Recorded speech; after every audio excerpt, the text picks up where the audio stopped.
आज बिट्टू ने बहुत परेशान किया। शिशु सदन की आया ने कहा, क्यों बिट्टू, क्या बात है, क्यों इन्हें परेशान किया। अनीता ने बच्चे को गोद में उठाकर चूम लिया और गोद में लिए लिए ही आगे बढ़ गई। बिट्टू खामोश और उदास था, चुपचाप माँ की गोद में चढ़ा इधर उधर देखता रहा। अनीता ने बच्चे की खामोशी महसूस की, उसका बदन छू कर देखा, फिर स्नेहपूर्वक बोली, बेटे, आज आपने माँ को प्यार नहीं किया। नहीं करूँगा, बिट्टू ने गुस्से में गर्दन हिलाकर कहा।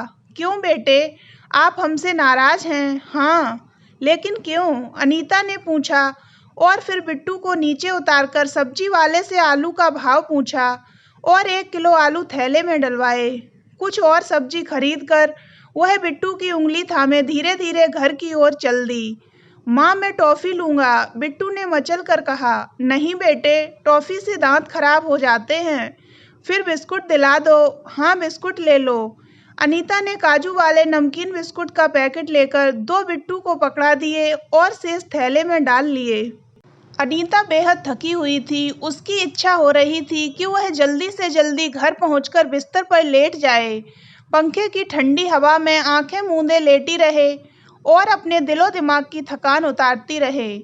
फिर कोई उसे 1 प्याला चाय पकड़ा दे और चाय पीकर वह फिर लेट जाए, लेकिन ऐसा संभव नहीं था। घर जाते ही उसे काम में जुट जाना था। मेहरी भी 2-3 दिन की छुट्टी पर थी। यही सब सोचते हुए अनीता घर पहुंची, साड़ी उतार कर एक ओर रख दी और पंखा पूरी गति पर करके ठंडे फर्श पर लेट गई। बिट्टू ने अपने मोजे और जूते उतारे और उसके ऊपर आकर बैठ गया। माँ, कल से मैं वहाँ नहीं जाऊँगा। कहाँ? वहीं जहाँ रोज तुम मुझे छोड़ देती हो। मैं सारा दिन तुम्हारे पास रहूँगा। कहते हुए बिट्टू अपना चेहरा अनीता के गाल से सटा कर लेट गया। फिर मैं दफ्तर कैसे जाऊँगी? अनीता ने मुस्कुराते हुए कहा। मत जाइए, बिट्टू ने मुँह फुला लिया। फिर मेरी नौकरी नहीं छूट जाएगी?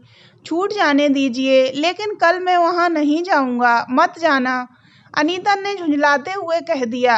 वादा? बिट्टू ने बात की पुष्टि करनी चाही। हाँ, देखूंगी, कहकर अनीता अतीत में खो गई। नौकरी करने की अनीता की बिल्कुल इच्छा नहीं थी। वह तो घर में ही रहना चाहती थी और घर में रहकर वह ऐसा काम जरूर करना चाहती थी जिससे कुछ आर्थिक लाभ होता रहे। शुरू में उसने अपनी यह इच्छा अजय पर जाहिर की थी। सुनकर वे बेहद खुश हुए थे और वादा कर लिया था कि वे कोशिश करेंगे कि उसे जल्दी ही कोई काम मिल जाए। बिट्टू 1.5 साल का ही था जब एक दिन अजय खुशी से झूमते हुए आए और बोले, आज मैं बहुत खुश हूँ। क्या हुआ? अनीता ने आश्चर्य से पूछा। तुम्हें नौकरी मिल गई है क्या? उसका मुंह खुला रह गया। लेकिन अभी इतनी जल्दी क्या थी? क्या कहती हो? नौकरी कहीं पेड़ों पर लगती है कि जब चाहो तोड़ लो? मिलती हुई नौकरी छोड़ना बेवकूफ़ी है। अजय अपनी ही खुशी में डूबे बोले जा रहे थे।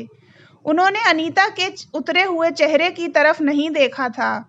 लेकिन अजय, मैं अभी नौकरी नहीं करना चाहती। बिट्टू अभी बहुत छोटा है, जरा सोचो, भला मैं उसे घर में अकेले किसके पास छोड़कर जाऊंगी?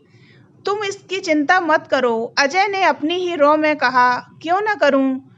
जब तक बिट्टू बड़ा नहीं हो जाता, मैं घर से बाहर जाकर नौकरी करने के बारे में सोच भी नहीं सकती। कैसी पागलों जैसी बातें करती हो। नहीं अजय, तुम कुछ भी कहो, मैं बिट्टू को अकेले। मेरी बात तो सुनो, आजकल कितने ही शिशु सदन खुल गए हैं। वहाँ नौकरी पेशा महिलाएं अपने बच्चों को सुबह छोड़ जाती हैं और शाम को वापस ले जाती हैं। अजय ने मुस्कुराते हुए कहा। नहीं, मैं अपने बच्चे को अजनबी हाथों में नहीं सौंपूंगी, अनीता ने परेशान से स्वर में कहा। बिट्टू वहाँ अकेला थोड़े ही होगा। सुनो, वहाँ तो 3-4 महीने तक के बच्चे महिलाएं छोड़ जाती हैं। क्या उन्हें अपने बच्चों से प्यार नहीं होता? अनीता के सामने कुर्सी पर बैठा अजय उसे समझाने की कोशिश कर रहा था। लेकिन क्या? अजय ने झुंझला कर कहा। अनीता अभी भी असमंजस में पड़ी थी। भला 1.5 साल का बिट्टू उसके बिना सारा दिन अकेला कैसे रहेगा? यही सोच सोच कर वह परेशान हुई जा रही थी। तुम देखना, 4-5 दिन में ही बिट्टू वहाँ के बच्चों के साथ ऐसा हिलमिल जाएगा कि फिर घर आने को उसका मन ही नहीं करेगा, अजय ने कहा। लेकिन अनीता का मन असमंजस में ही डूबा रहा। वह अपने मन को व्यवस्थित नहीं कर पा रही थी। बिट्टू को अपने से सारे दिन के लिए अलग कर देना उसे बहुत ही अजीब सा लग रहा था। जब पहले दिन अनीता बिट्टू को शिशु सदन छोड़ने गई थी तो वह इस तरह बिलख बिलख कर रोया था कि अनीता की आंखें भर आई थीं। अजय उसका हाथ पकड़कर खींचते हुए वहां से ले गए थे। दफ्तर में भी सारा दिन उसका मन नहीं लगा था। उसकी इच्छा हो रही थी कि वह सब काम छोड़कर अपने बच्चे के पास दौड़ी जाए और उसे गोद में उठाकर सीने से लगा ले। कितना वक्त लगा था अनीता को अपने आप को समझाने में। शुरू में वह यह देखकर संतुष्ट थी कि बिट्टू जल्दी ही और बच्चों के साथ हिलमिल गया था, लेकिन इधर कई दिनों से वह देख रही थी कि बिट्टू जैसे जैसे बड़ा होता जा रहा था, कुछ गंभीर दिखने लगा था। वह जब भी दफ्तर से लौटती तो देखती कि बिट्टू सड़क की ओर निगाहें बिछाए उसका इंतजार कर रहा होता। अपने बेटे की आंखों में उदासी और सूनापन देखकर कभी कभी वह सहम सी जाती। दरवाजे की घंटी बजी तो अनीता की तंद्रा टूटी। बिट्टू उसके चेहरे पर ही अपना चेहरा टिकाए सो गया था। उसे धीरे से उसने बिस्तर पर लिटाया और जल्दी से गाउन पहनकर दरवाजा खोला तो अजय ने मुस्कुराते हुए पूछा, क्या बात है, आज बड़ी थकी थकी सी लग रही हो। नहीं, ऐसे ही कुछ।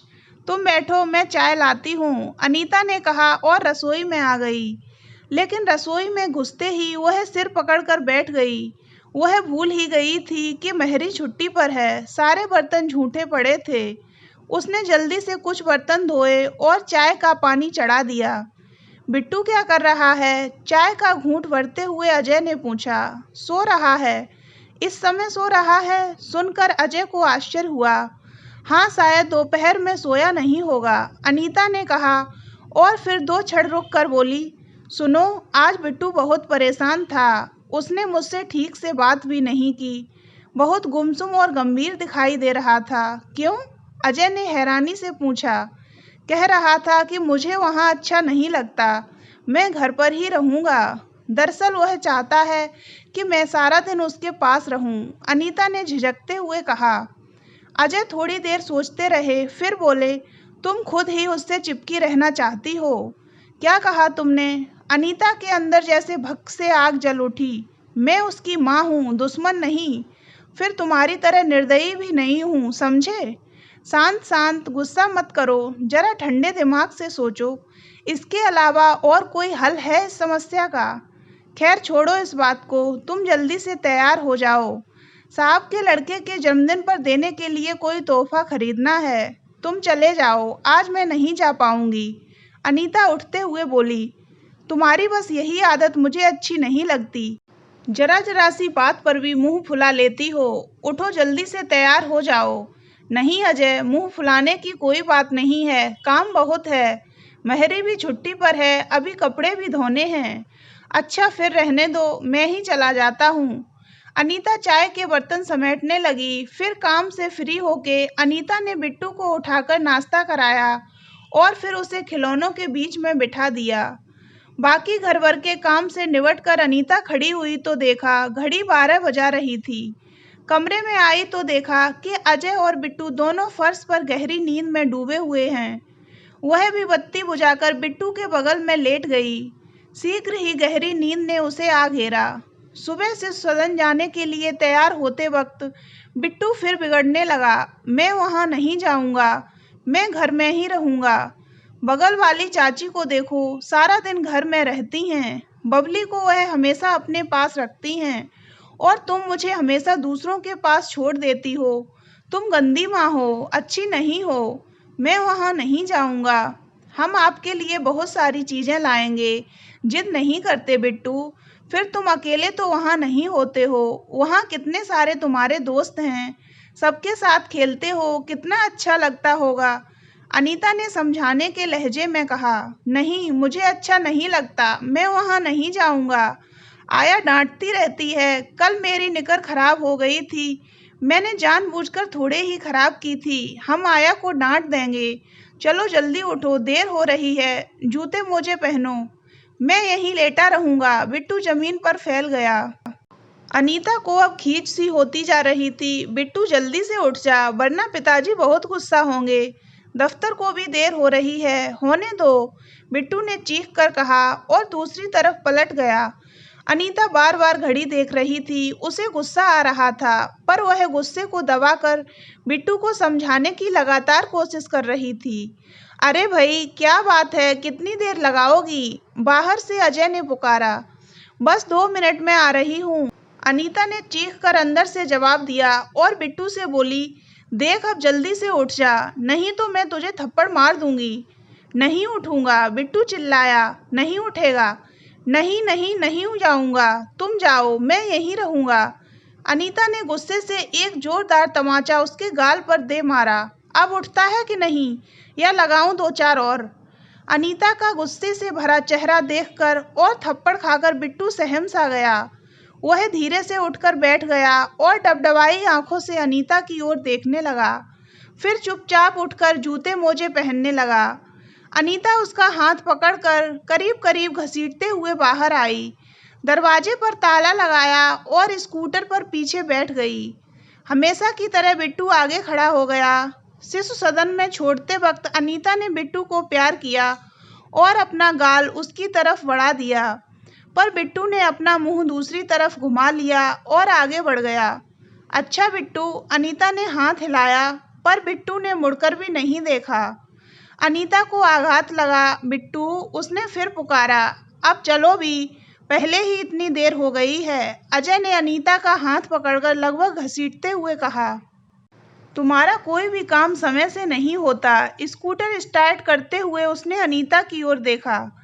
वह अभी भी बिट्टू को जाते हुए देख रही थी।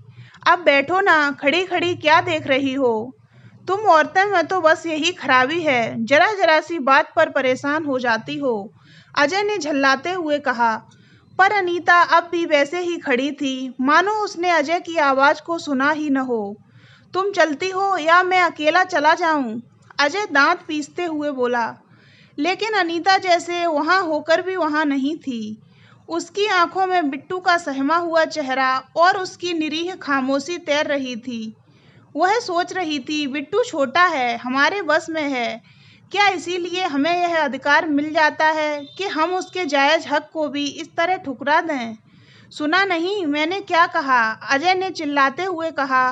तो अनीता चौंक गई। नहीं, मैं कहीं नहीं जाऊंगी, अनीता ने एक एक शब्द पर जोर देते हुए कहा। क्या तुम्हारा दिमाग तो सही है? हाँ, बिल्कुल सही है, अनीता ने कोमल स्वर में कहा। सुनो, हमने उसे पैदा करके उस पर कोई एहसान नहीं किया है। अपने सुख और अपनी खुशियों के लिए उसे जन्म दिया है। क्या हमारा यह फर्ज नहीं बनता कि हम भी उसकी खुशियों और उसके सुख का ध्यान रखें? अजय, मैं घर पर ही रहूंगी। मैं नहीं चाहती कि अभी से उसके दिल में माँ बाप के प्रति नफरत की चिंगारी पैदा हो जाए, और फिर माँ बाप का प्यार पाना उसका हक है। मैं नहीं चाहती कि उसके कोमल मन मस्तिष्क पर कोई गांठ पड़े। मैं उतने पैसे में ही काम चला लूंगी जितना तुम्हें मिलता है, पर बिट्टू को उसके अधिकार मिलने ही चाहिए। तो तुम्हें नहीं जाना? नहीं, अनीता ने दृढ़ स्वर में कहा। अजय ने स्कूटर स्टार्ट किया और तेजी के साथ दूर निकल गया। अनीता धीमे कदमों से वापस लौट गई। उसका मन अब बेहद शांत था। उसे अपने निर्णय पर कोई दुख नहीं था। तो दोस्तों, अगर आपको ये कहानी अच्छी लगी हो तो वीडियो को लाइक करें और हमारे चैनल को सब्सक्राइब अवश्य करें।